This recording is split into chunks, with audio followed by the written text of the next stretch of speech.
Welcome everyone, आप सभी का स्वागत है हमारे यूट्यूब चैनल हिंदी शिक्षा संगम में।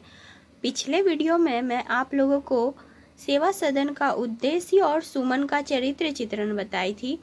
आज मैं सेवा सदन उपन्यास में दिखाई गई समस्याओं पे बात करूंगी और उसकी प्रासंगिकता को बताऊंगी कि सेवा सदन उपन्यास आज भी क्यों प्रासंगिक है हमारे समाज में। तो चलिए मित्रों, वीडियो की शुरुआत करते हैं।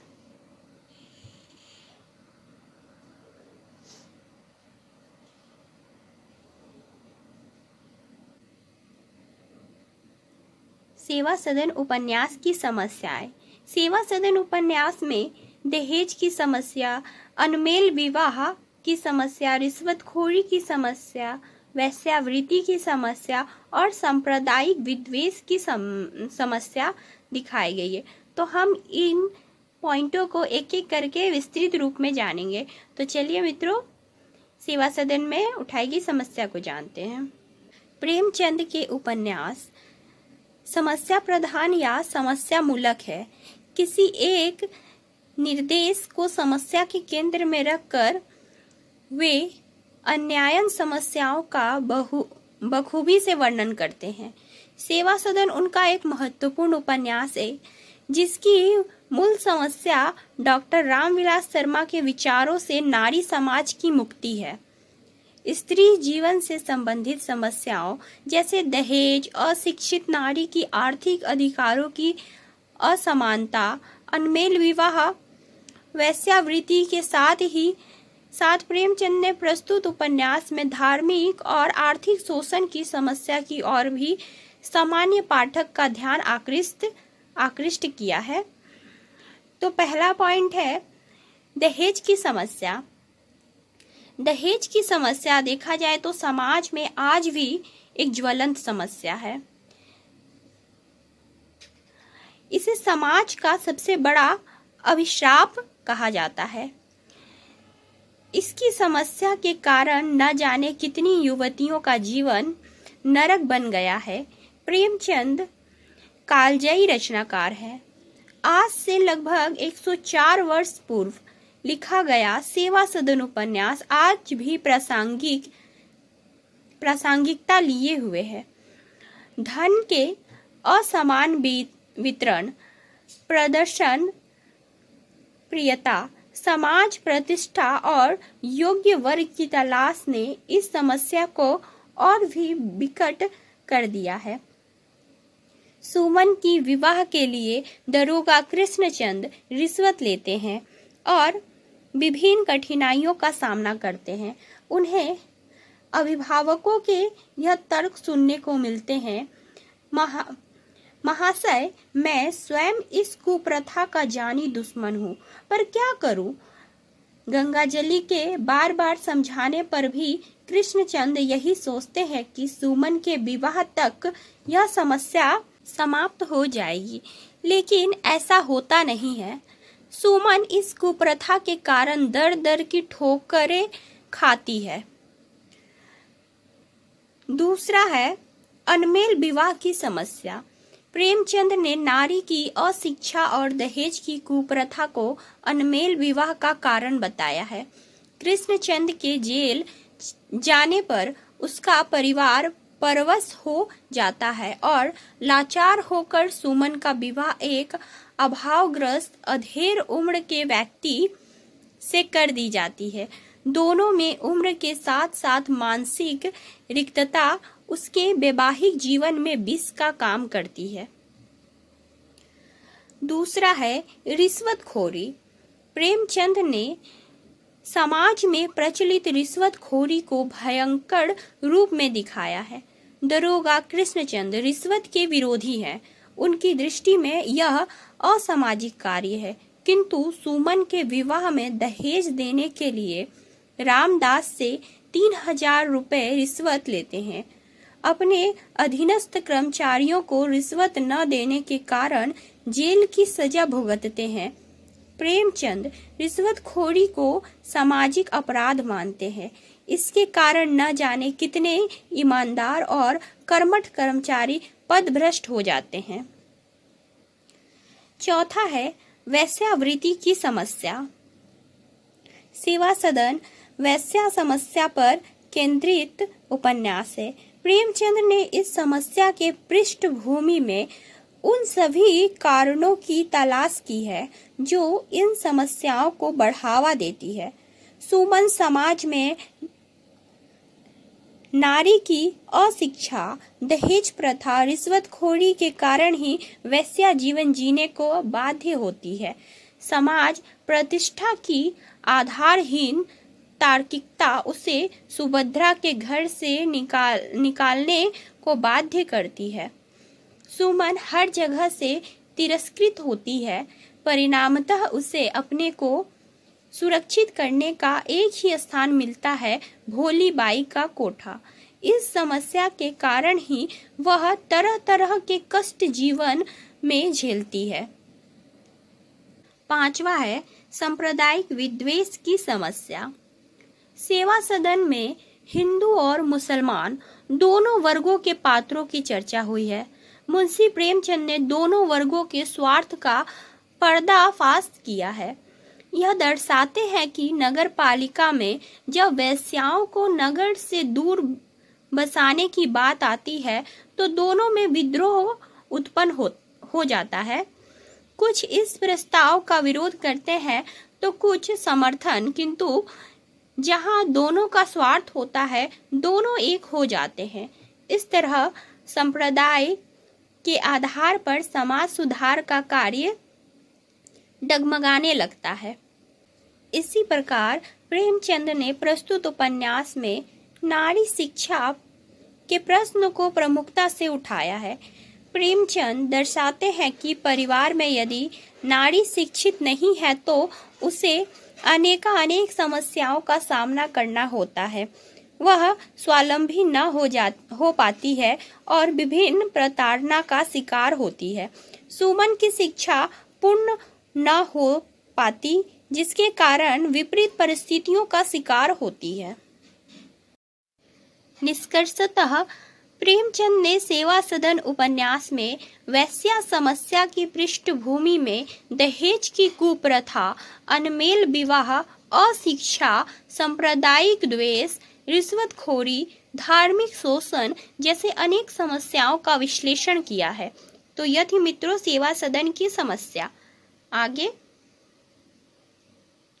सेवा सदन उपन्यास की प्रासंगिकता। प्रेमचंद ने अपने साहित्यिक जीवन की शुरुआत धनपत राय के नाम से उर्दू उपन्यास से की थी। बाजारे हुस्न उनका उर्दू में लिखा गया उपन्यास है, जिसे बाद में उन्होंने सेवा सदन के नाम से हिंदी में भी प्रकाशित कराया। सेवा सदन एक ऐसा उपन्यास है जो लगभग 100 वर्ष से अधिक पूर्ण कर चुका है। एक शताब्दी के बीत जाने के बावजूद यह आज भी इसलिए प्रासंगिक है क्योंकि इसकी नायिका का जीवन नारी जीवन की समस्याओं के साथ साथ धर्माचार्य के ढोंग, पाखंड, दोहरे चरित्र और समाज में व्याप्त दहेज प्रथा, विमेल विवाह जैसे सामाजिक कुरीतियों का कटाक्ष करती नजर आती है। साथ ही इसमें वैश्या जीवन और मध्य वर्ग की आर्थिक सामाजिक समस्याओं को भी प्रमुखता के साथ चित्रित किया गया है।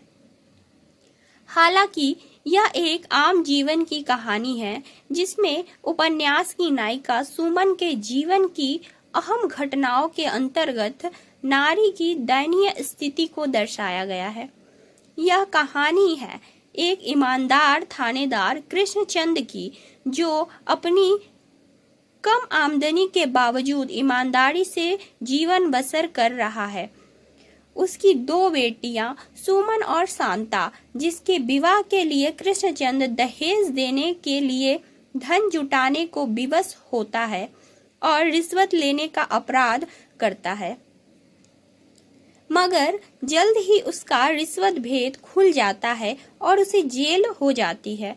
संकट के हालात में सुमन का विवाह एक विदुर व्यक्ति गजाधर से कर दिया जाता है, मगर विमेल विवाह और गरीबी से त्रास्त पति पत्नी के बीच मनमुटाव शुरू हो जाता है और एक रात सुमन पर दुराचार का आरोप लगाकर उसका पति उसे घर से निकाल देता है।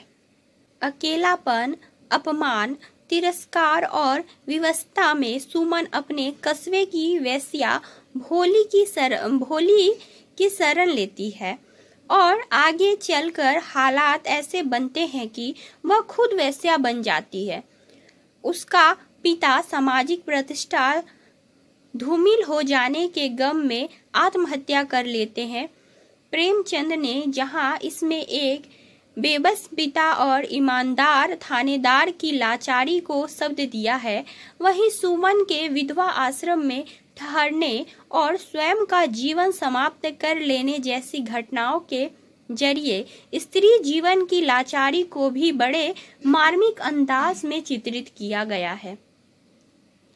इस उपन्यास की खासियत है, इसमें उन्होंने एक वेश्या के जीवन की वास्तविकता को न सिर्फ उकेरा है बल्कि उसे एक प्रेरणा के तौर पर भी सामने रखा है। सेवा सदन समाज में नारी के अधोपतन के मूल में छिपी सामाजिक कारणों को उजागर करने वाला उपन्यास है। पत्नी के रूप में प्रताड़ित सुमन और वेश्या के रूप में सुख सुविधा भोगी किंतु मानसिक रूप से अशांत सुमन। भारतीय समाज में स्त्री के इन दो रूपों को चित्रित कर प्रेमचंद ने समाज की कुरीतियों को उजागर किया है। समाज में व्याप्त कुरीतियां और स्त्री की स्थिति आज भी काफी हद तक सुधरी नहीं है। स्त्री को गलत रास्तों पर ढकेलने को जिम्मेदार परिस्थितियों में वैसी क्रांतिकारी बदलाव नहीं आया है जैसा 21वीं सदी में आवश्यक थी। प्रेमचंद ने नारी के प्रति पूर्वाग्रह से ग्रस्त समाज को जागृत करने का मुकम्मल प्रयास किया है। सेवा सदन की मुख्य समस्या भारतीय नारी की पराधीनता है। प्रेमचंद ने इसी तरह तमाम पुरानी सांस्कृतिक परंपराओं को तोड़ते हुए वर्तमान समाज की नारी पराधीनता को अपने निष्ठुर और व्यवस्थित रूप से चित्रित किया है। उपन्यासकार सेवा सदन उपन्यास में दहेज प्रथा की बुराइयों को भी उठाया है। दहेज के कारण सुमन की शादी एक अधेड़ व्यक्ति से हो जाती है। आज भी देखा जाए तो दहेज के कारण कितने घर उजड़ गए हैं। सामाजिक सडांध व्यवस्था लड़कियों के लिए कोड़े के समान है, जिसने असंख्य स्त्रियों की जीवन को बर्बाद कर रखा है। प्रेमचंद ने जिस कुप्रथा को सेवा सदन में रखा है, आज भी वह फल फूल रहा है। दरअसल लोग दहेज लेना अपनी शान समझते हैं। इसकी भयावहता सेवा सदन उपन्यास में इस प्रकार स्पष्ट होता है। एक सज्जन ने कहा है, महाशय, मैं स्वयं इस कुप्रथा का जानी दुश्मन हूँ, लेकिन करूँ क्या? अभी पिछले साल लड़की का विवाह किया, 2000 रुपए खाने पीने में खर्च करने पड़े। आप ही कहिए यह कम कैसे पूरी हो? प्रेमचंद ने अपनी लेखनी से समाज के संपन्न और शक्तिशाली वर्ग पर भी भरपूर कटाक्ष किए हैं। वह सेवा सदन में धर्म के ठेकेदारों को बेनकाब करते हुए लिखते हैं, आजकल धर्म तो धूर्तों का अड्डा है। इस निर्मल सागर में मगरमच्छ पड़े हुए हैं।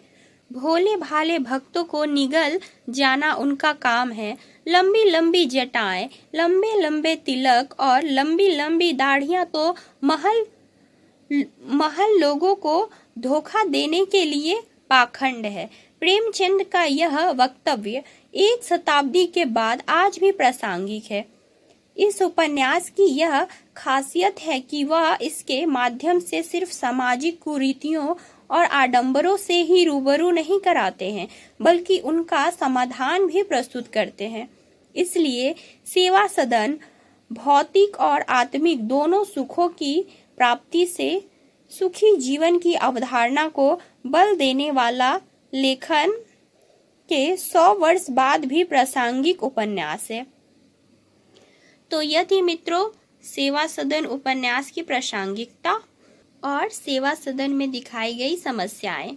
तो आशा करती हूँ कि आपको यह वीडियो पसंद आए। यदि वीडियो पसंद आए तो वीडियो को लाइक शेयर करें और चैनल पर नए हो तो चैनल को सब्सक्राइब करें।